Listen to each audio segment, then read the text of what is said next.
Assalamualaikum warahmatullahi wabarakatuh. Alhamdulillahirrabbilalamin. Puji syukur kehadirat Allah Subhanahu wa taala. Pada kesempatan hari ini Bisraan bisa menjumpai anak-anak di rumah dan bisa doakan semoga anak-anak semua dalam keadaan sehat walafiat dan selalu bahagia dan ceria di rumah.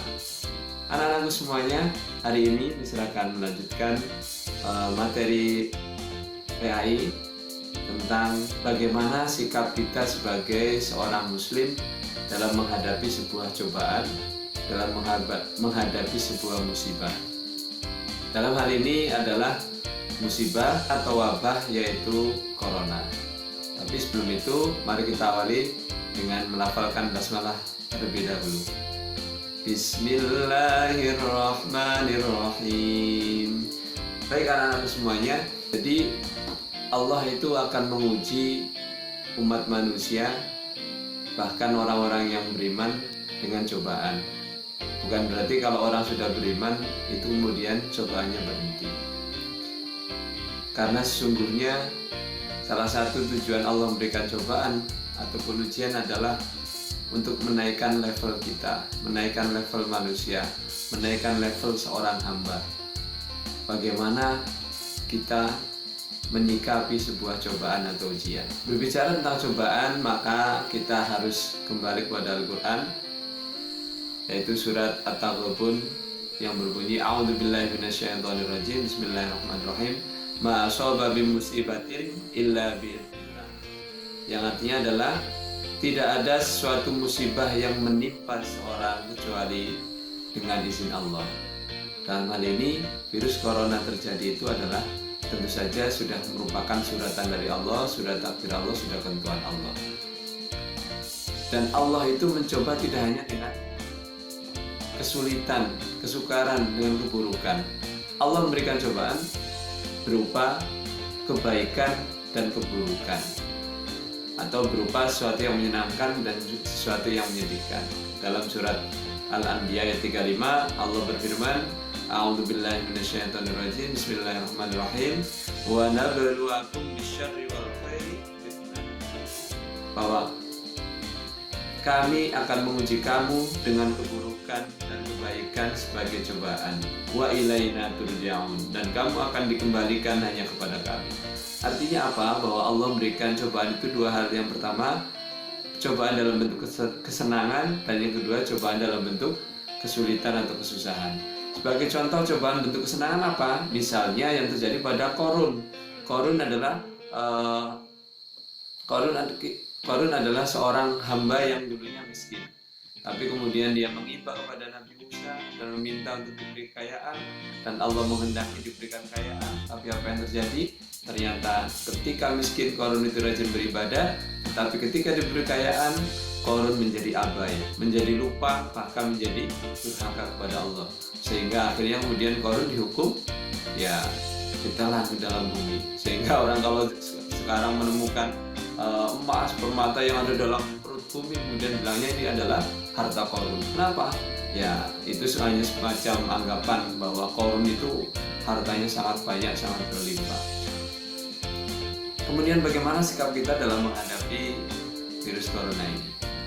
Ini sudah pernah bisa sampaikan di materi Qadha dan Qadar, bahwa ada 4 hal yang berkaitan dengan sikap kita terhadap musibah. Yang pertama adalah kita harus tenang dalam menghadapi sebuah musibah. Ini sangat sulit, tenang dalam menghadapi musibah. Kalau tenang mendapatkan berkah itu sangat mudah, tapi tenang dalam menghadapi musibah. Ketenangan kita bukan berarti diam, tapi ketenangan kita harus dibarengi atau disertai dengan aksi. Apa aksinya? Aksinya berupa kita mencari tahu. Nah, kalian kemarin sudah mendapat materi dari Mr. Iqbal ya. Itu materi yang sangat bagus sekali. Jadi kita harus tahu virus itu bagi apa, kemudian penularannya bagaimana. Nah, sekarang Mr. tanya coba, apa persamaan dan perbedaan virus? Persamaannya adalah sama-sama makhluk Allah. Iya betul, sama-sama makhluk Allah. Apa artinya? Artinya kita adalah makhluk Allah, virus adalah makhluk Allah. Makhluk Allah itu punya kelemahan. Apa kelemahannya? Kelemahannya adalah tidak abadi, alias bisa mati. ya. Jadi kita akan mati, virus akan mati, semua cipta Allah akan berakhir. Jadi yakinlah anak-anak semuanya, wabah pandemi corona ini akan berakhir pada waktunya nanti. Kemudian apa perbedaannya? Perbedaannya kalau virus itu tidak kelihatan, kalau manusia ya tentu makhluk yang nyata. Kenapa virus ini sangat ditakutkan? Karena bentuknya tidak kelihatan. Kalau kita takut singa, singanya kan kelihatan. Kalau singanya ada kita bisa sembunyi, singanya pergi, singanya hilang kita bisa keluar.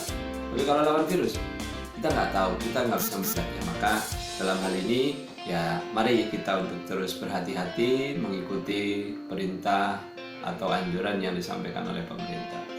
Kemudian bahwa virus ini sudah terjadi di seluruh dunia, pandemi, tidak hanya Indonesia, tidak hanya negara maju, tidak hanya negara berkembang, tidak hanya negara yang tertinggal, tapi semua negara. Dan menurut data ya, ketika tanggal 3 bulan Maret Mr. Screenshot dari video itu, Indonesia baru 2 orang ya, screenshot dari website online itu yang real time itu baru 2 orang. Nah, tapi sebulan kemudian Indonesia sudah kurang lebih 1.600 sekian orang. Jadi virus itu sangat berbahaya. Tapi yang perlu kita apresiasi adalah bahwa lebih banyak orang yang sembuh daripada orang yang mati. Namun demikian kita tidak berarti kemudian asal, kita nggak boleh terlena, kita nggak boleh abai. Meskipun sekali lagi yang sembuh itu lebih banyak daripada yang meninggal. Jadi yang pertama adalah bahwa kita harus tenang dan mengetahui tentang virus itu apa. Yang kedua adalah kita mengikuti anjuran, tips atau perintah dari dokter, dari pemerintah, dari orang-orang yang memahami tentang penanganan virus tersebut. Salah satunya adalah bahwa kita rajin cuci tangan, kemudian social distancing, physical distancing, mengurangi bertemu dengan orang, mengurangi ke tempat umum, mengurangi ke keramaian, ya. Jadi itu adalah salah satu ikhtiar kita untuk ikhtiar kita untuk mencegah virus itu mengenai kita semuanya. Meskipun ada juga orang yang tidak ngapa-ngapain, tidak kena. Ada orang yang sudah berhati-hati tapi kemudian itu sudah di luar kehendak kita, ya. Jadi yang kedua adalah ikuti perintah dari dokter, dari pemerintah, dari Bapak RT dan RW kita. Kemudian ya ini sebelumnya sudah Mister jelaskan juga ya tentang cuci tangan bagaimana dan sebagainya, bisa nggak akan ulas. Kemudian yang ketiga adalah tentu dengan berdoa, ya. Mister, apakah berdoa itu harus dengan menggunakan bahasa Arab? Tidak. Berdoa boleh dengan bahasa yang kita pahami, dengan bahasa yang kita bisa. Meskipun dengan bahasa-bahasa Al-Quran, dengan bahasa hadis Nabi itu tentunya lebih baik dan dianjurkan. Salah satunya adalah doa yang mungkin anak-anak sudah pahami, ya, yaitu doa mohon perlindungan. Allahumma inni a'udzubika minal barosi wal jununi wal judami wasayyi'il asqam. Ya Allah, aku berlindung padamu dari penyakit belang, gila, lepra, dan keburukan segala macam penyakit. Jadi setelah kita berikhtiar, setelah kita tenang, maka yang ketiga adalah memperbanyak berdoa. Karena doa itu bisa merubah takdir, berpindah dari takdir buruk ke takdir yang baik. Salah satunya adalah karena berdoa. Juga ada doa perlindungan. Doa perlindungan ini bunyinya Bismillahirrahmanirrahim, la yadurru ma'asmihi syai'un fil ardi wala fis sama'i wa huwas samiul alim. Intinya jangan meremehkan doa, karena kekuatan doa itu adalah yang bergerak bukan kita, tapi Allah yang menggerakkan. Sudah pernah bisa ceritakan ya tentang 3 orang pemuda yang terjepit dalam sebuah gua, tapi karena berdoa, karena menyampaikan amal baiknya, kemudian Allah dengan di luar logika bisa menyelamatkan, bisa mengeluarkan mereka dari pintu gua tersebut. Jadi jangan sampai kita berhenti berdoa, karena salah satu ciri orang sombong adalah orang yang tidak mau berdoa. Kenapa? Karena dia sudah merasa memiliki kemampuan sendiri. Kemudian yang keempat adalah pasrah, berserah diri kepada Allah, atau dalam istilahnya adalah tawakal. Bismillahirrahmanirrahim, saya berserah diri kepada Allah.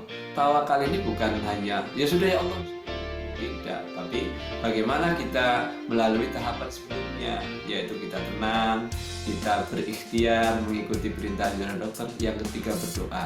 Nah, dilengkapi, disempurnakan dengan tawakal. Tidak bisa langkah pertama kita langsung tawakal, ya terserah Allah, nggak bisa. Jadi harus melalui tahapan-tahapan baru kita kemudian berserah diri pada Allah. Dari 4 poin itu yang harapannya kita bisa mengambil sikap dalam menghadapi sebuah cobaan. Kemudian yang terakhir, apakah ada dampak positif dari virus corona ini? Ternyata ada, ya. Dampak positifnya yang pertama adalah kita lebih peduli terhadap kesehatan. Contohnya dengan rajin mencuci tangan, kemudian dengan makan pola hidup sehat, dengan sering berolahraga. Tujuannya untuk meningkatkan imunitas tubuh kita, karena salah satu yang bisa mencegah virus corona adalah daya tahan tubuh kita bagus, daya tahan tubuh kita kuat. Yang kedua, dengan adanya virus corona dia bersama dan saling bantu. Untuk apa? Saling bantu, saling bersama untuk menghilangkan musuh bersama, yaitu virus corona ini. Semuanya sedang berusaha mencari vaksinnya, mencari obatnya, mencari penawarnya. Jadi dunia sedang bersatu, ya.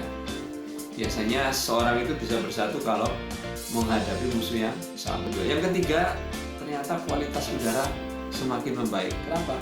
Karena dengan adanya lockdown, dengan adanya untuk tetap di rumah, mengurangi salah satunya polusi udara. Dengan banyak orang bekerja di rumah, pabrik-pabrik ada yang mungkin berhenti, kemudian juga banyak hal yang itu mengurangi polusi salah satunya. Ini bisa dilihat ya, luar biasa.